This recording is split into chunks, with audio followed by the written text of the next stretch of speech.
June 4, 1942. A dimly lit war room in Berlin hums with quiet tension. Flickering lamplight dances across large maps pinned to walls, each marked with symbols of fleets, convoys, and distant harbors. German generals lean over a polished oak table, faces drawn and pale, eyes scanning the latest intercepted reports from the Pacific. The air is thick, with the faint scent of tobacco and ink, and the occasional clink of a teacup punctuates the otherwise heavy silence. Outside, the city moves obliviously, unaware of the shifting tides of war thousands of miles away. On the table, a decoded message lies open, its contents terse, precise, but devastating. Japanese forces have struck decisively at Midway, sinking ships and crippling what seemed untouchable. The room's atmosphere tightens, murmurs of disbelief ripple among the men. Some glance at one another, unspoken understanding passing silently. This battle may have changed everything. Maps of the Pacific shimmer under the lamp's glow. Tiny icons representing carriers and battleships trace a narrative of sudden destruction, and the general's eyes track the path of lost vessels with grim calculation. In this moment, the enormity of Midway's outcome settles over the German command. They knew, almost instantly, that the course of the Pacific War, and perhaps the world, was altering irreversibly. The generals begin to discuss implications, their voices low, measured, and wary. Every word carries the weight of strategy, pride, and an emerging fear that even distant seas can dictate the fate of empires. This moment, frozen in tension, is where the German perception of Midway begins, and where the world will soon witness the shockwaves of naval history. June 1942. The world is engulfed in total war. Europe is a continent under German domination, with the Reich's armies stretching from the Atlantic coast of France to the steppes of the Soviet Union. Yet, across the oceans, another theater rages, one of steel, fire, and aircraft, far from the prying eyes of Berlin. The Pacific is the arena where the Japanese Empire seeks to secure its dominance, and where American resolve is tested against an adversary whose naval ambition knows no restraint. For Germany, the Pacific theater was distant, almost abstract. Yet the German High Command watches keenly. Japanese victories resonate in Berlin not only as triumphs of an ally, but as potential shifts in the balance of global power. German intelligence reports, intercepted communications, and diplomatic dispatches filter into the hands of generals, providing glimpses of American and Japanese fleet movements. Every carrier, every cruiser lost or deployed, becomes a data point in a broader strategic calculation. By early 1942, Japan had already seized a string of key positions: the Philippines, Malaya, and portions of the Dutch East Indies. The U.S. Pacific Fleet, battered but far from defeated, had retreated to positions where carriers and submarines became crucial instruments of defense. In Berlin, maps of the Pacific Arc are studied with fascination. The Reich's naval attachés in Tokyo relay insights, noting the exceptional coordination of Japanese naval aviation and the audacity of their maneuvers. Germany's own Kriegsmarine, focused on Atlantic convoys and U-boat campaigns, is limited in influence but attentive to these developments. Within the German command, conversations emphasize one central concern: the U.S. industrial and naval potential. Midway, a small atoll roughly 1,300 miles northwest of Honolulu, seems an insignificant dot on the map, but intelligence indicates it is a strategic pivot. Should Japan succeed in neutralizing the U.S. carriers, it could secure unchallenged dominance over the Pacific. For German generals, these distant calculations carry more than curiosity. They represent a hypothetical advantage for an Axis alliance already locked into war on multiple fronts. Coded messages, intercepted through a combination of espionage and diplomatic channels, begin to filter in daily. Analysts in Berlin pore over Japanese operational orders, carrier deployments, and the limited reports reaching neutral ports. Each dispatch is dissected, timelines reconstructed, and projections made. The generals know that decisive victories in the Pacific could relieve pressure on Europe indirectly, freeing Japanese resources and solidifying Axis influence.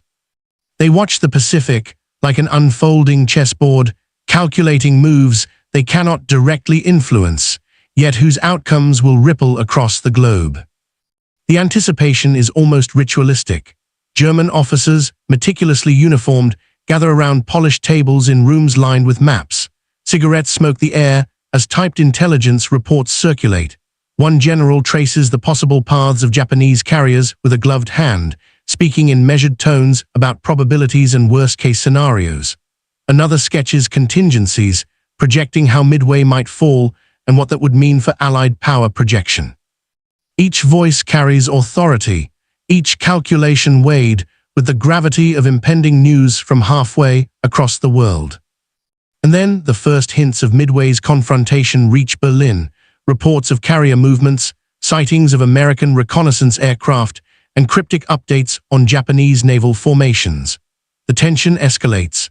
Every general in the room is suddenly aware that the distant clash of ships and planes is no longer an abstract exercise in strategy. It is a battle whose outcome may redefine naval warfare itself. In these quiet hours, the German generals begin to sense the gravity of what is to come. Though they cannot intervene, their reactions are immediate, visceral, and grounded in their understanding of naval power, technological limits, and the unpredictability of combat. The Pacific War, though oceans away, begins to press upon the minds of Berlin's highest military leaders.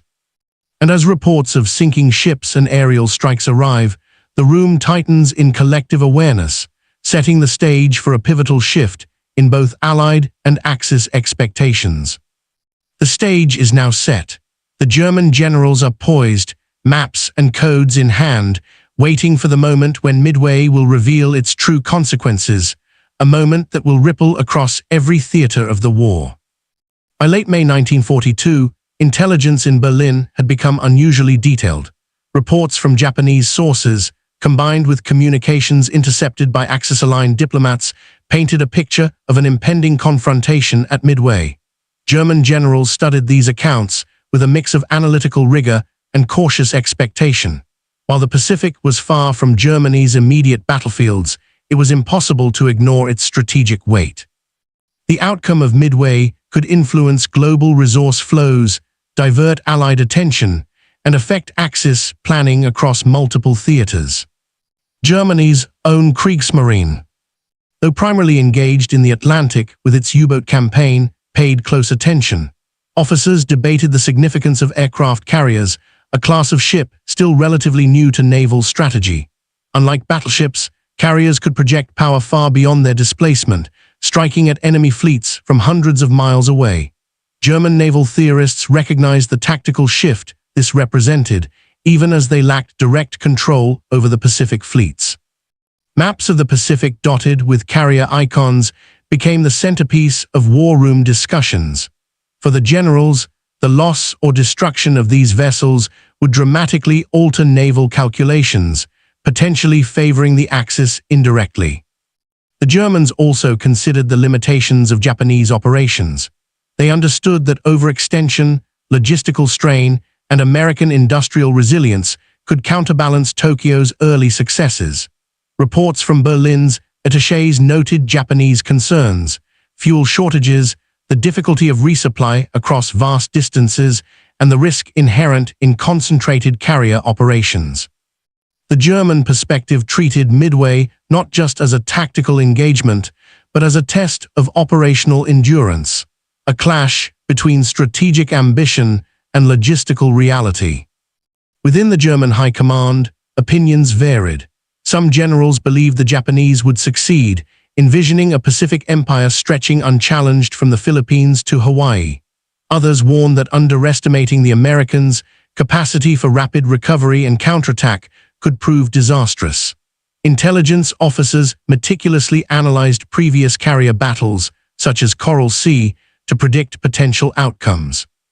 Every aircraft loss, ship displacement, and reported maneuver was logged, compared, and discussed with precision. As June 4 approached, the atmosphere in the war rooms grew taut. Telegrams and ciphered messages arrived hourly from Tokyo, describing fleet positions, reconnaissance sightings, and preliminary skirmishes. German generals, though thousands of miles removed from the battle, followed each detail with a near-physical sense of immediacy. For them, Midway was no longer a distant engagement. It was a window into the future of naval warfare, a real-time test of strategy, leadership, and technology that could echo into the European theater. They also monitored the human element. Japanese pilots, the crews aboard carriers, and the American defenders were subjects of careful scrutiny. Berlin's intelligence sought to understand morale, decision-making under stress, and the tactical tendencies of commanders.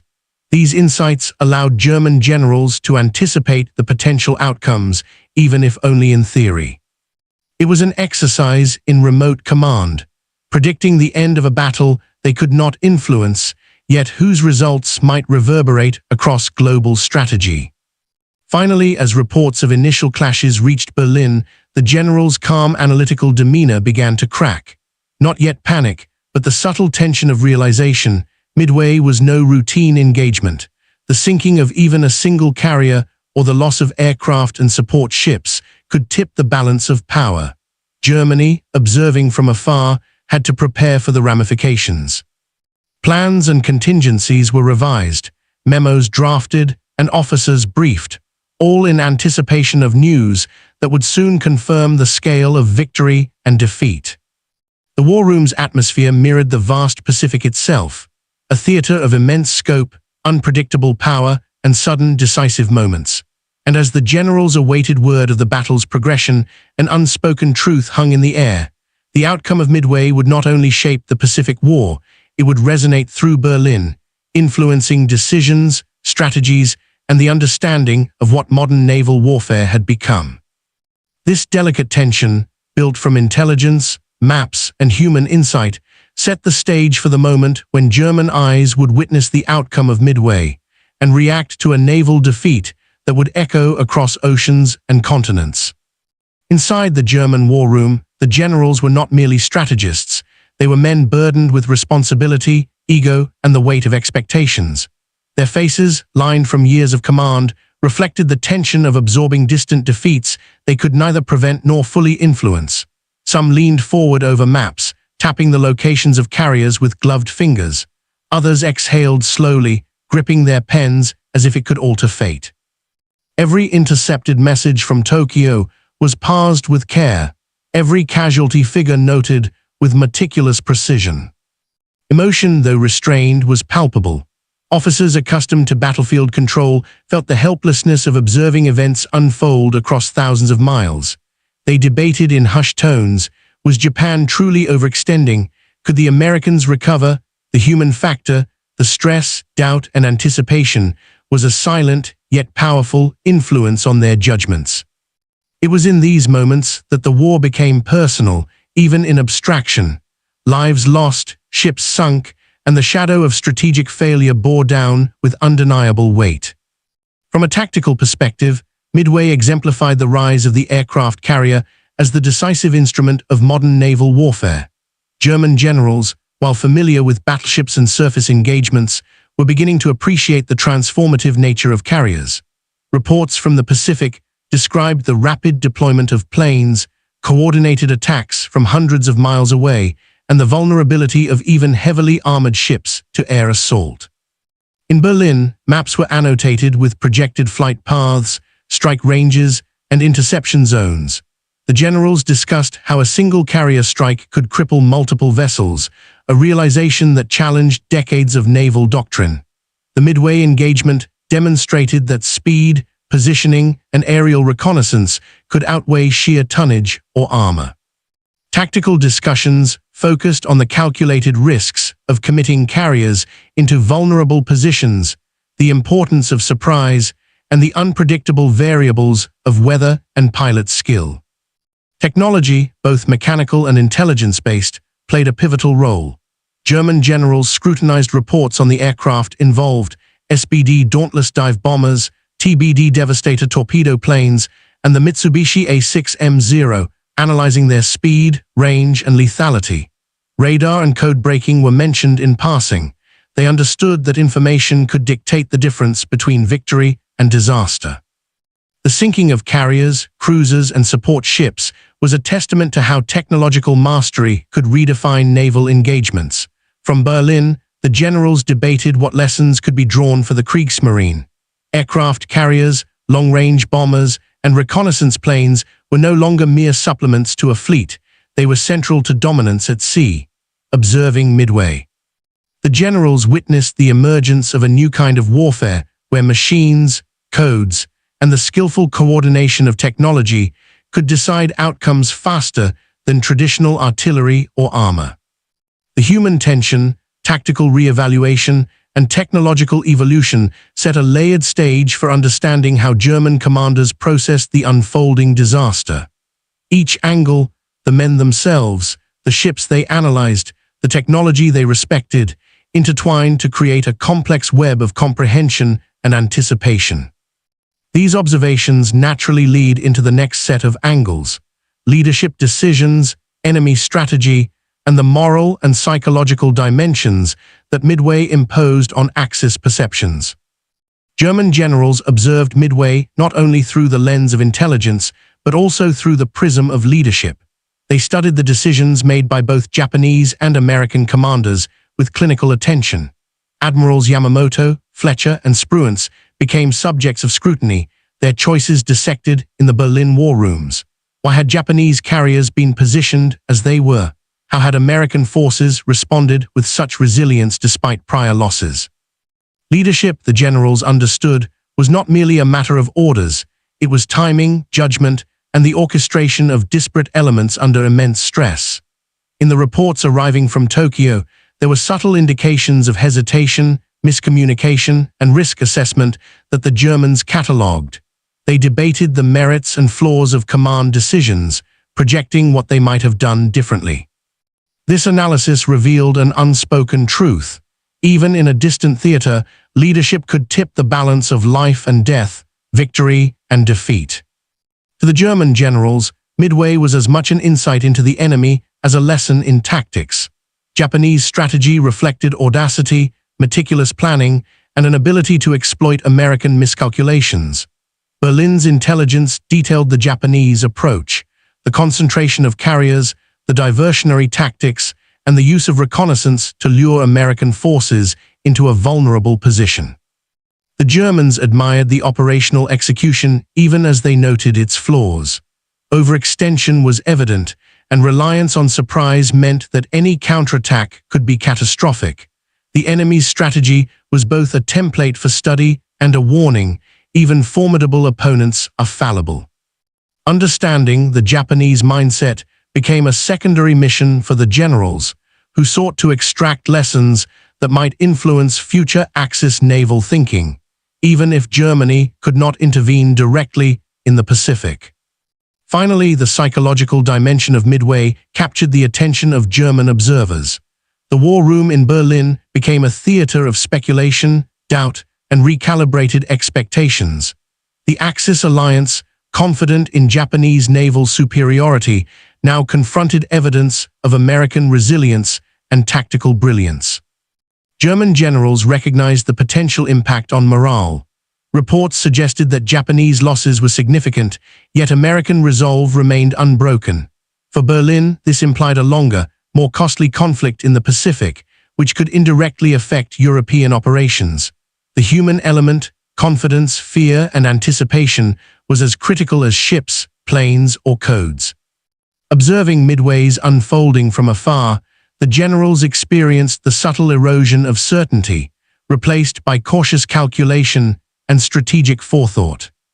Through these angles, human, tactical, technological, leadership, enemy, and psychological, the German perspective of Midway emerges as layered, analytical, and profoundly affected by distance. Each insight feeds into the larger narrative. The generals are not passive spectators. They are interpreters of information, evaluating, anticipating, and reacting to events that will shape the course of the war. The tension, knowledge, and analysis naturally build toward the climax, the moment when reports confirm the sinking of key ships and the German generals grasp the scale of Midway's impact. June 4, 1942.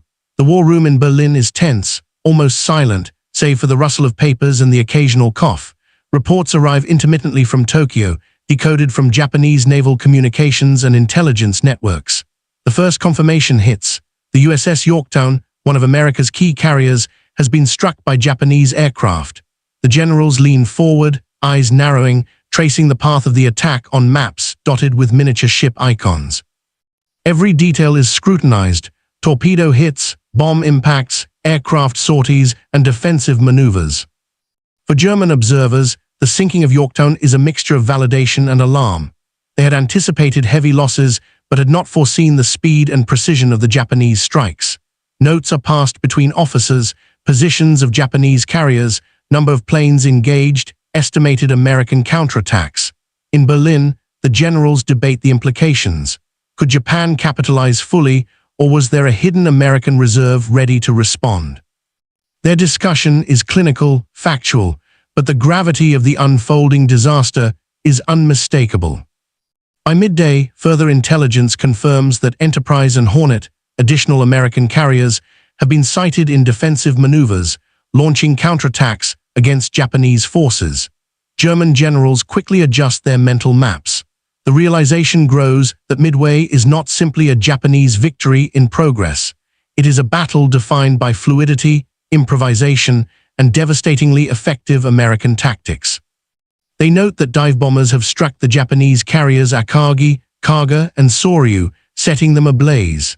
Smoke plumes, reported via reconnaissance, stretch miles into the Pacific sky. The general's analysis becomes fevered yet precise. Orders cannot be sent across oceans, but mental simulations run continuously: how the Japanese might recover, what losses will cripple them, and how the American carriers' survival could turn the tide. Maps are annotated with probable times of ship destruction, flight paths of bombers, and estimated fuel reserves. Every detail matters. Every loss is not just tactical, it is symbolic, signaling the diminishing supremacy of the Japanese fleet despite their initial advantage. Amid the reports, the human toll becomes apparent even to distant observers. Thousands of sailors, pilots, and aircrew are lost or in peril. The German generals, typically distant from such immediate casualty considerations, absorb the reality with a grim understanding. They debate the implications for Japanese morale and for the broader Axis strategy. Could such losses weaken Japanese confidence enough to alter future operations? Could the Americans seize initiative for the first time in the Pacific? By evening, the cumulative reports crystallize the reality. Midway has shifted decisively. The initial advantage of the Japanese fleet has been reversed. German generals, absorbing this outcome, react with a mixture of respect, calculation, and sober acknowledgement. The Pacific War, previously perceived as a distant theater, is now revealed as a domain where decisive outcomes hinge on rapid adaptation, precise intelligence, and the unanticipated resilience of the enemy. The first part of the climax closes with the generals recognizing that the battle is not yet fully concluded, but the pattern is unmistakable. Japanese losses are catastrophic, American resistance is effective, and the tide of the Pacific War may have irrevocably turned. The room, once filled with procedural calm, now hums with the weight of understanding, setting the stage for the second part of the climax, where confirmation of ship sinkings and the final assessment of the engagement solidify Midway's impact on German strategic calculations. As night falls over Berlin, the flow of intelligence continues, each message intensifying the war room's tension. The final reports are received. Japanese carriers Akagi, Kaga, and Soryu are engulfed in flames, listing heavily some already sinking. Only Hiryu remains operational, though it too faces imminent threats. German generals study the updates with a mixture of disbelief and calculated analysis. For them, this is not sensationalism. It is data, precise and irrefutable. Every loss is mapped meticulously. The Germans trace torpedo strikes, dive bomber paths, and fighter escorts, constructing a minute-by-minute narrative of destruction. The enormity of what has occurred becomes clear. The Pacific Fleet of Japan, once perceived as nearly invincible, has suffered catastrophic losses in both material and morale. Observers in Berlin note that the Americans, despite earlier setbacks, have executed their counterattacks with decisive precision, turning the tide of what initially seemed a Japanese-dominated engagement. The human element in the German command room is starkly visible. Generals exchange terse words, nod silently, and occasionally glance at one another with unspoken acknowledgement. The battle is effectively decided. Calculations of potential Japanese recovery are discussed, but the consensus grows. Midway has shifted irreversibly in favor of the United States. They understand that this is not merely a tactical setback. It is a strategic rupture that will reverberate across the Pacific theater and beyond. Attention shifts to the implications for leadership.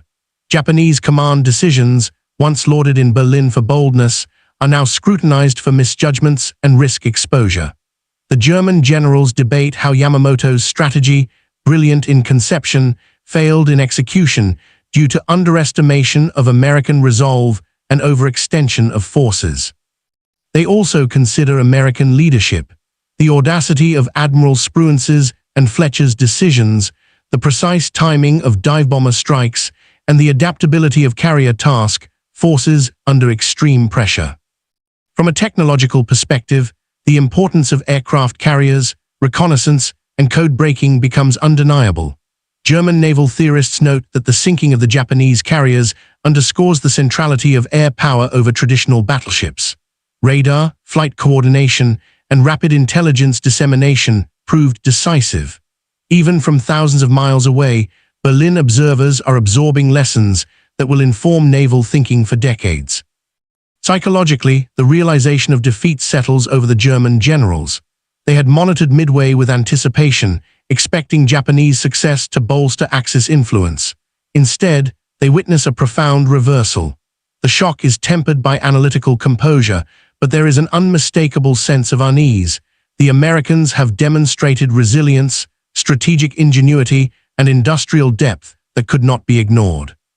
The confidence in Axis global supremacy, at least in distant theaters, is subtly shaken. As reports consolidate, one general finally breaks the silence. The war in the Pacific, though distant, has decisively entered a new phase. Midway has demonstrated that the Axis cannot rely on Japanese victories to secure global advantage, and that the United States is capable of rapid, effective counteraction.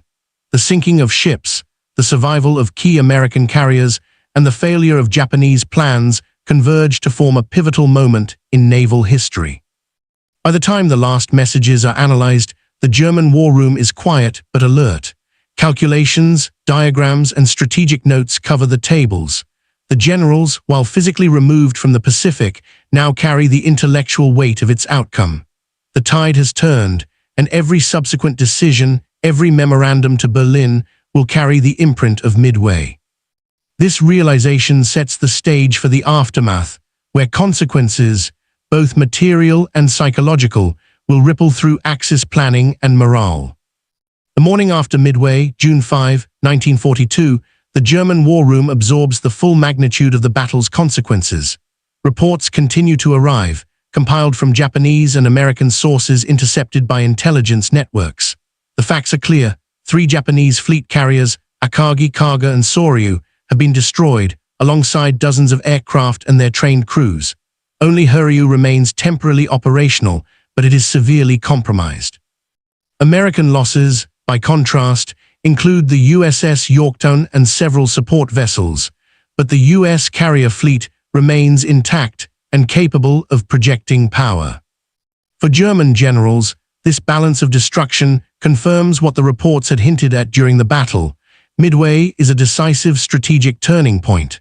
The Japanese fleet, once the dominant naval power in the Pacific, has suffered irreparable damage in terms of ships, experienced air crews, and operational flexibility.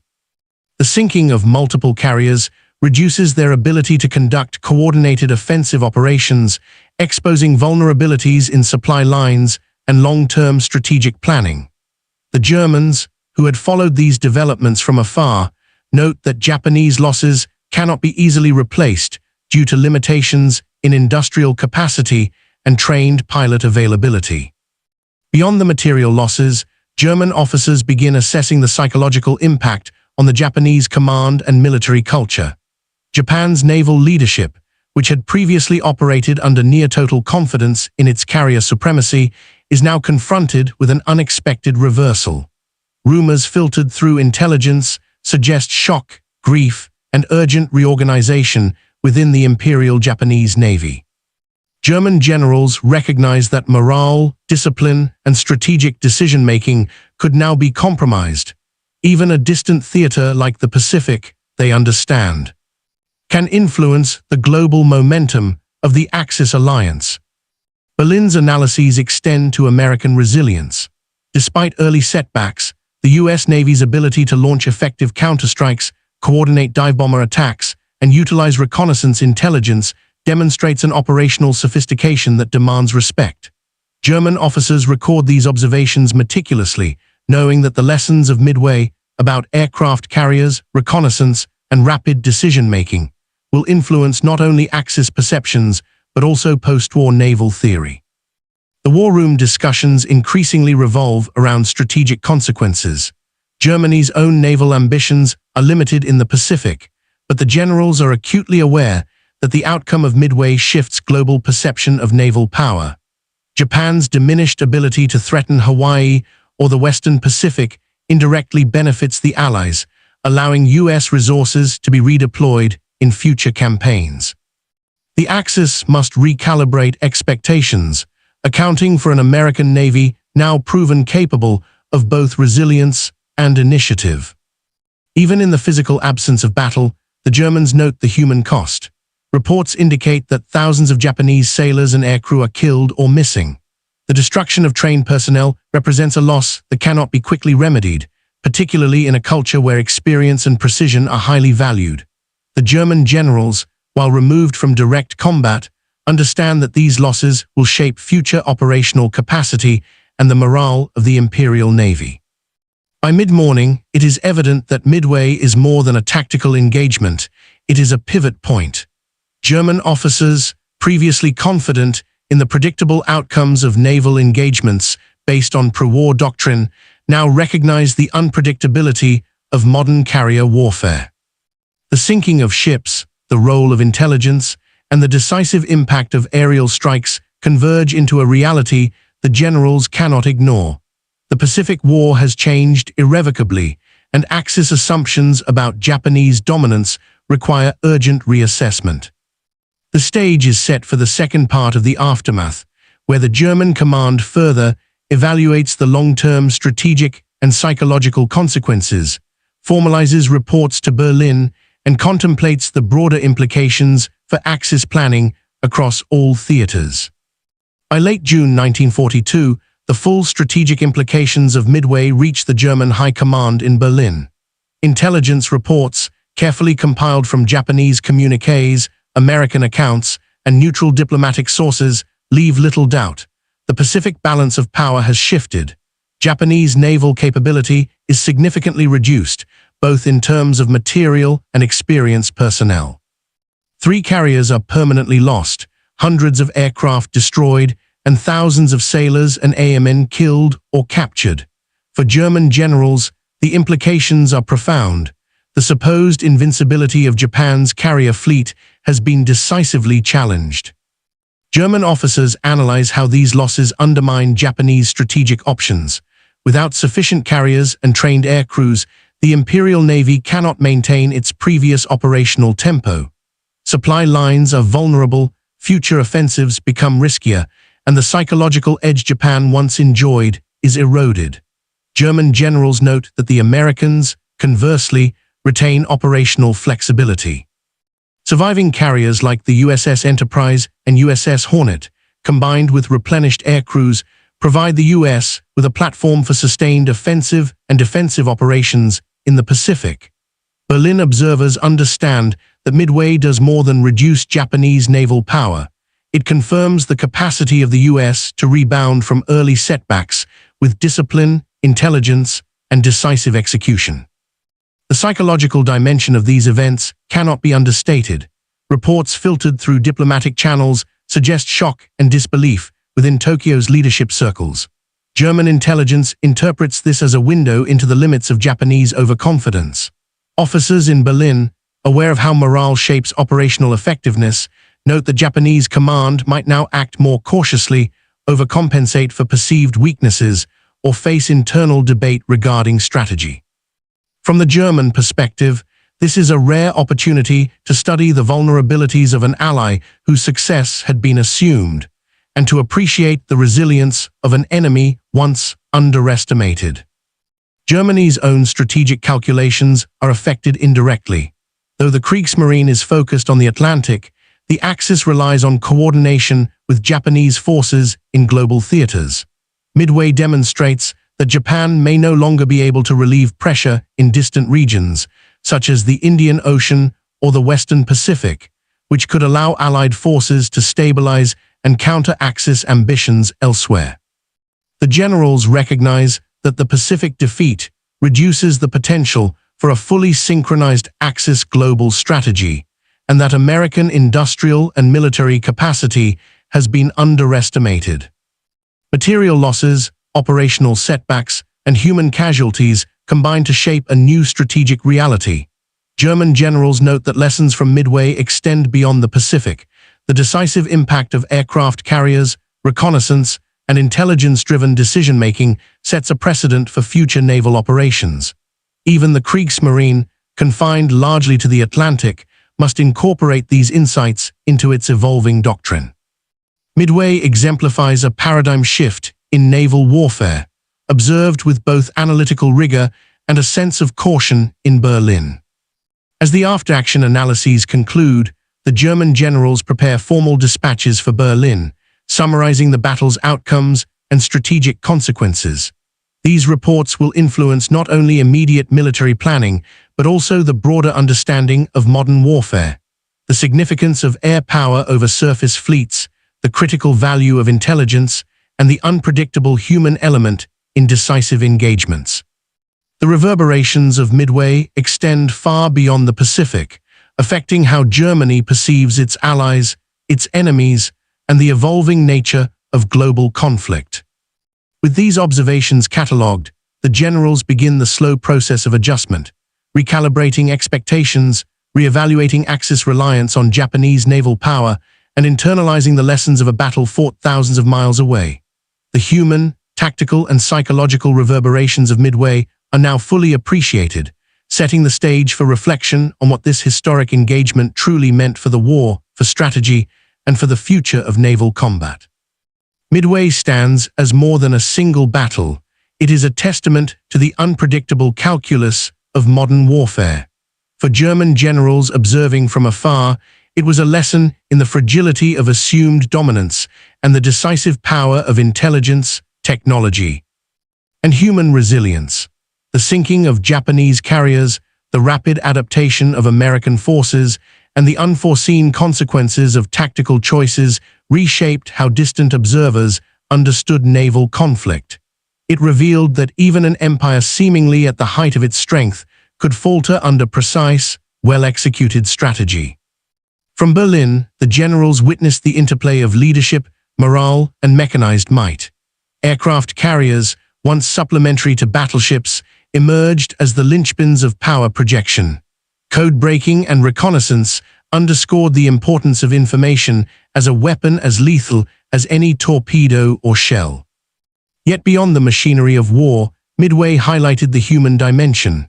The decisions, courage, and judgment of commanders hundreds or thousands of miles apart could determine life and death for thousands of sailors, the fate of ships, and the strategic trajectory of an entire theater. For the Axis, the battle was a sobering reminder that victories in distant theaters could not be assumed, and that over-reliance on Allies' success carried risk. For the Allies, it marked the emergence of a strategic turning point, a demonstration of resilience that would define the Pacific campaign. The German generals' reactions, calculated, analytical, and tinged with apprehension, underscore how even observers removed from the battlefield internalized the gravity of decisive moments. Ultimately, Midway reshaped naval doctrine, global strategy, and historical understanding. It illuminated the evolution of warfare, from traditional surface engagements to multidimensional contests of air, sea, and information. It revealed that distance does not diminish consequence, and that the ripples of a single engagement can influence decisions, morale, and policy across continents. The Pacific, once remote in German calculations, now loomed as a theater of immense consequence. where the lessons of Midway would inform strategy, caution, and reflection for the remainder of the war. In the quiet of the Berlin war room, amid maps and coded messages, the German generals confronted a truth as stark as the sinking ships themselves. The tides of war are relentless, the balance of power fragile, and the lessons of history are written not only in victories but in the comprehension of defeat.